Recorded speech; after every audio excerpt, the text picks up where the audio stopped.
الحمد لله وكفى وسلام على عباده الذين اصطفى أما بعد فأعوذ بالله من الشيطان الرجيم بسم الله الرحمن الرحيم يا أيها الذين آمنوا قوا أنفسكم وأهليكم نارا وقودها الناس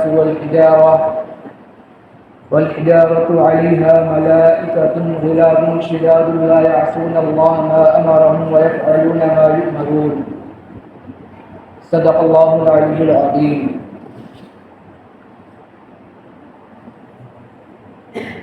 میرے محترم بزرگوں اور دوستو، پچھلے جمعے کو میں نے آپ حضرات کے سامنے والدین کے متعلق، والدین کی عظمت، مقام اور مرتبے سے متعلق کچھ باتیں پیش کی تھیں۔ اس جمعے کو آپ حضرات کے سامنے اولاد کے حقوق اور اولاد کے دینی تربیت کے بارے میں، اچھی تربیت کے بارے میں کچھ باتیں پیش کرنے کی کوشش کروں گا۔ اللہ رب العزت سے دعا کریں کہ اللہ تعالیٰ صحیح بات کہنے کی اور ہم سب کو کہنے سننے سے زیادہ عمل کرنے کی توفیق عطا فرمائے۔ اولاد یہ اللہ رب العزت کی بہت بڑی نعمت ہے۔ اولاد کے ذریعے انسان بڑے بڑے دینی اور دنیاوی منافع حاصل کر سکتا ہے اور انسان حاصل بھی کرتا ہے۔ اللہ رب العزت نے جس طرح اولاد پر والدین کے حقوق رکھے ہیں اور اولاد کو اس بات کا پابند بنایا ہے کہ اولاد والدین کے ساتھ حسن سلوک کریں، اچھا معاملہ کریں، اچھا برتاؤ کریں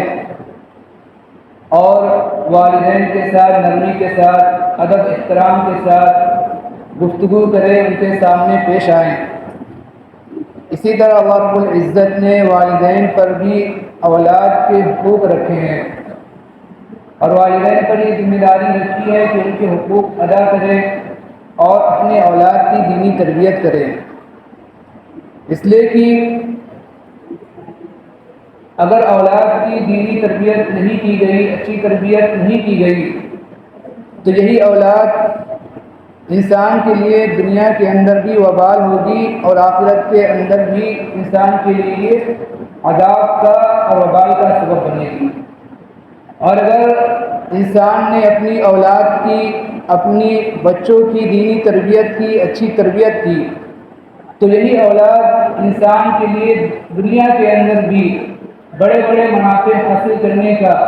ذریعہ ہوگی اور آخرت کے اندر بھی انسان کے لیے بڑے منافع کا ذریعہ اور سبب بنے گی۔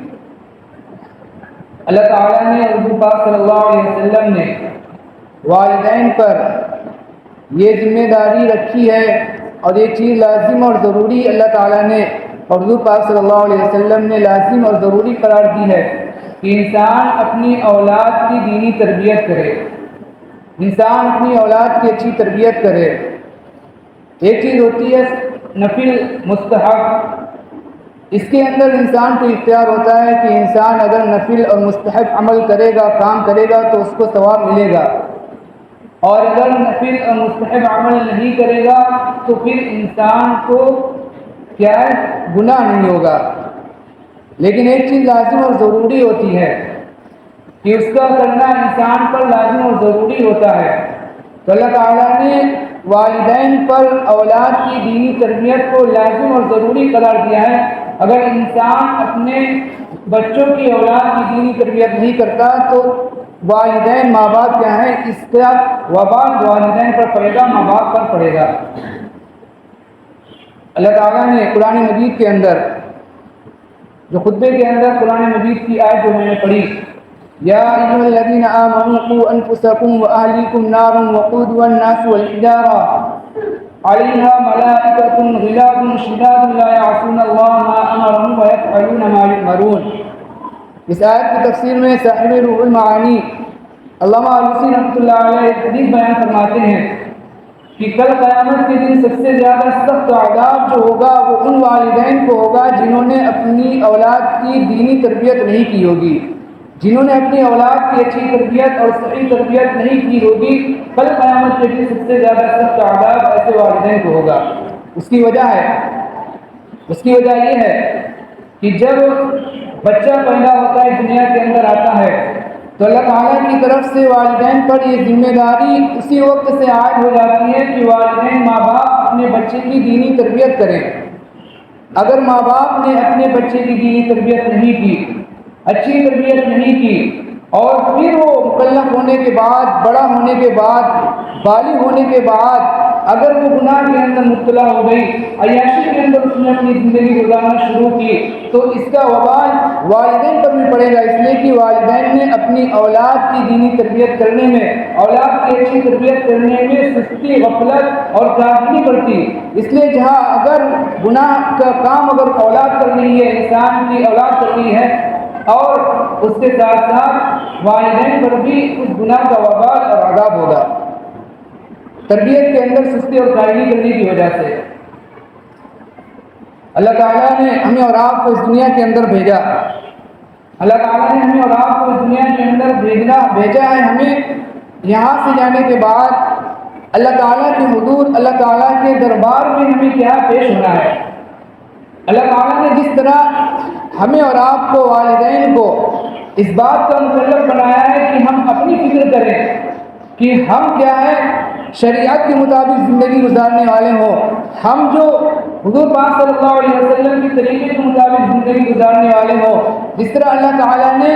انسان کو، والدین کو اس بات کا مکلف بنایا ہے، اسی طرح اللہ تعالیٰ نے یہ بھی حکم دیا ہے کہ ہم اپنی اولاد کی بھی فکر کریں، اپنے گھر والوں کی بھی کیا فکر کریں۔ اللہ تعالیٰ نے قرآن مجید کے اندر ارشاد فرمایا، یا ایھا الذین آمنوا قوا انفسکم واہلیکم نارا، اے ایمان والو اپنے آپ کو اور اپنے گھر والوں کو جہنم کی آگ سے بچاؤ۔ یا ایھا الذین آمنوا قوا انفسکم واہلیکم نارا وقودها الناس والحجارہ، جہنم کا جو ایندھن ہوگا وہ انسان اور پتھر ہوں گے۔ وقودها الناس والحجارہ علیہا ملائکۃ غلاظ شداد لا یعصون اللہ ما امرهم ویفعلون ما یؤمرون، اور اس آگ پر، اس جہنم پر ایسے فرشتے اللہ رب العزت نے مقرر کر رکھے ہیں جو بہت ہی تند مزاج، بد مزاج ہوں گے اور بہت ہی طاقتور ہوں گے۔ اگر انسان جو جہنم سے نکلنا چاہے گا تو نکل نہیں سکتا، اگر گنہگار جہنم سے نکلنا چاہے گا تو نکل نہیں سکتا، اور اللہ تعالیٰ نے ان کو جو حکم دیا ہے وہ اس حکم کی نافرمانی نہیں کرتے۔ لا یعصون اللہ ما امرهم ویفعلون ما یؤمرون، اور وہ وہی کرتے ہیں جو اللہ تعالیٰ نے ان کو حکم دیا۔ تو اللہ تعالیٰ نے اس آیت کے اندر اور آپ دیکھیں کہ اللہ تعالیٰ نے جہاں انسان کو اپنے آپ کو جہنم کی آگ سے بچنے کا حکم دیا ہے، اپنے آپ کو جہنم کی آگ سے بچنے کو کہا ہے، یہی اللہ تعالیٰ نے آگے جو اسی آیت کے اندر اللہ تعالیٰ نے اپنے گھر والوں کو، اپنی اولاد کو بھی جہنم کی عذاب سے، جہنم کی آگ سے بچانے کو اللہ تعالیٰ نے کہا ہے۔ یا ایھا الذین آمنوا قوا انفسکم واہلیکم نارا، اس لیے والدین کو چاہیے، ماں باپ کو چاہیے کہ والدین اور ماں باپ اپنے اولاد کے حقوق کو معلوم کریں، اور ان حقوق کو معلوم کرنے کے بعد اپنے اولاد کے حقوق کو ادا کریں، تاکہ وہ جو اللہ تعالیٰ کے عذاب سے اور دنیا کے اندر جو وبال سے کیا ہے اپنے آپ کو بچا سکے، محفوظ کر سکے۔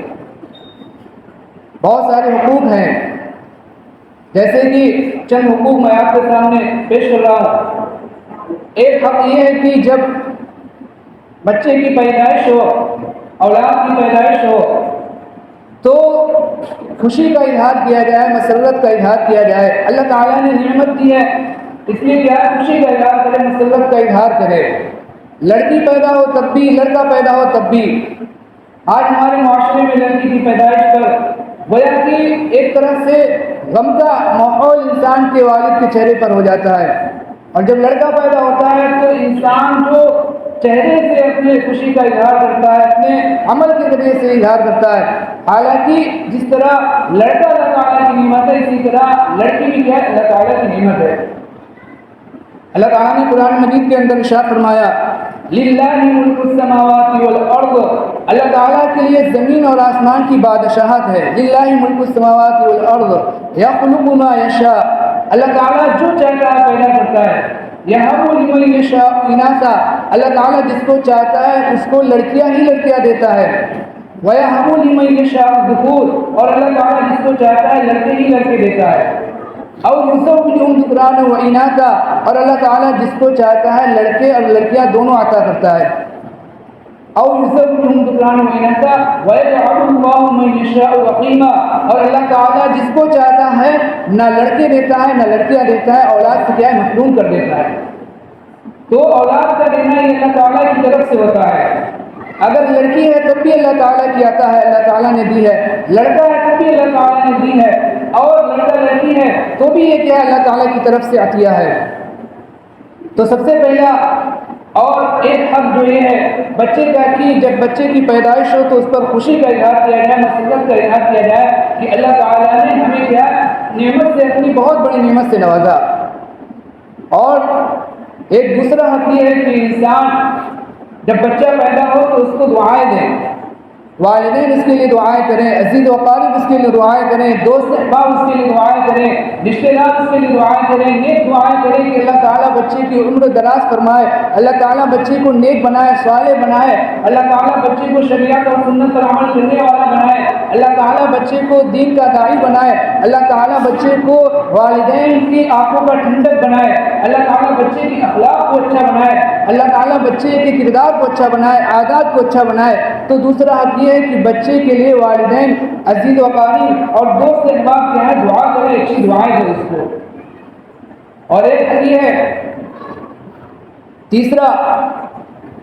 کہ بچے کے دائیں کان میں اذان کی جائے اور بائیں کان میں اس کی اقامت کی جائے، اقامت کہی جائے. ایک حق یہ ہے بچے کا. اور ہم اور آپ دیکھیں کہ اسلام کا نظام دیکھیں بچے کی تربیت کے بارے میں کہ اللہ تعالیٰ نے ایک ایسا خوبصورت نظام بنایا ہے بچے کی تربیت کے بارے میں کہ بچہ جب اس دنیا کے اندر آتا ہے تو دعاؤں کے سائے کے اندر آتا ہے کہ لوگ اس کو نیک دعائیں، اچھی دعائیں دیں. اور پھر سب سے پہلے جو اس کے کان میں اذان آواز جو جاتی ہے وہ اللہ کے نام کی اس کے کان میں آواز جاتی ہے. تو ایک کام یہ کرا جائے، بچے کا جو حق ہے کہ اس کے دائیں کان میں اذان دی جائے اور اس کے بائیں کان میں اقامت کہی جائے. اور بعض جو بزرگ ہیں انہوں نے نقطے اور اس کی جو نصیحت اپنی طرف سے یہ بیان فرمائی ہے کہ اس کا ایک مقصد یہ بھی ہوتا ہے کہ آنے والے انسان کو یہ پتہ چل جائے کہ تمہاری جو زندگی ہے اس دنیا کے اندر وہ بہت ہی مختصر زندگی ہے. جس طرح نماز، اقامت اور جماعت کے درمیان کیا ہوتا ہے تھوڑا سا وقفہ ہوتا ہے، بس آخرت کے مقابلے میں تمہاری زندگی کیا ہے گویا کہ ایک لمحے کی زندگی ہے. اس لیے تمہیں کیا ہے دنیا سے زیادہ اپنے آخرت کی کیا تیاری کرنا ہے، اپنے آخرت کے بارے میں فکر کرنا ہے، سوچنا ہے کہ تمہاری نماز، تمہاری جو اذان ہو چکی ہے، تمہاری اقامت ہو چکی ہے، صرف نماز اور اقامت اور اذان اور اقامت اور نماز کے درمیان کا جو وقفہ رہتا ہے بس اتنی مختصر سے تمہاری زندگی ہے، بس تمہاری نماز ہونا باقی ہے. تو ایک کام یہ کیا جائے کہ بچے کے کان میں دائیں کان میں اذان کہی جائے اور اس کے بائیں کان میں اقامت کہی جائے. اور ایک چوتھا حق یہ ہے کہ تحنیک کی جائے. تحنیک کہتے ہیں کہ کسی نیک انسان سے، کھجور یا چھوارے کو، کسی اللہ والے سے، کسی نیک انسان سے، کسی متقی پرہیزگار سے یا پھر کسی نمازی انسان سے جس کو ہم نیک سمجھتے ہیں اس سے کھجور یا چھوارے کو چبوایا جائے اور پھر تھوڑا سا ٹکڑا جو بچے کے تالو کے اوپر لگا دیا جائے تاکہ اس نیک انسان کے اثرات بچے کے اوپر پڑیں اور بچہ بھی کیا ہے نیک بنے، آگے چل کر نیک بنے، صالح بنے، اچھا بنے، متقی پرہیزگار بنے. تو ایک کام یہ کیا جائے، بچے کا یہ کیا حق ہے. اور ایک پانچواں یہ حق یہ ہے کہ بچے کا اچھا سا نام رکھا جائے. بچہ اگر لڑکا ہے تو انبیاء علیہ السلام کے نام پر نام رکھے، صحابہ کے نام پر نام رکھے، بزرگان دین کے نام پر نام رکھے، جو تبع تابعین گزرے ہیں، نیک لوگ گزرے ہیں، ان کے نام کے اوپر نام رکھا جائے. اگر لڑکی ہے تو صحابیات والے نام رکھے جائیں، یا نیک خاتون جو گزری ہے ان کے نام کے اوپر نام رکھے جائیں، یا کوئی ایسا نام رکھا جائے جس کے اچھے معنی ہوں. ہمارا آپ دیکھتے ہیں اکثر و بیشتر دیکھنے میں آتا ہے کہ انسان ایسے نام رکھتا ہے کہ محلے میں پورے کسی کا نام ہی نہ ہو. اس کو اگر کسی صحابی کا نام بتا دو تو فوراً نہیں کہتا یہ تو بہت پرانا نام ہے. کسی بزرگ کا نام بتا دو تو فوراً جواب آتا ہے کہ یہ بہت پرانا نام ہے. ایسے نام رکھتے ہیں بعض اوقات کی کتابیں جہاں مارو ڈھونڈ مارو ان ناموں کا کوئی مطلب ہی نہیں سمجھ میں آتا، معنی ہی نہیں ملتا، ایسے نام رکھ دیے جاتے ہیں۔ انسان پوچھتا ہے، دیکھتا ہے، کتابیں تلاشتا ہے کہ اس نام کے معنی کیا ہوں گے، لیکن کیا نام کے معنی ہی نہیں ملتے،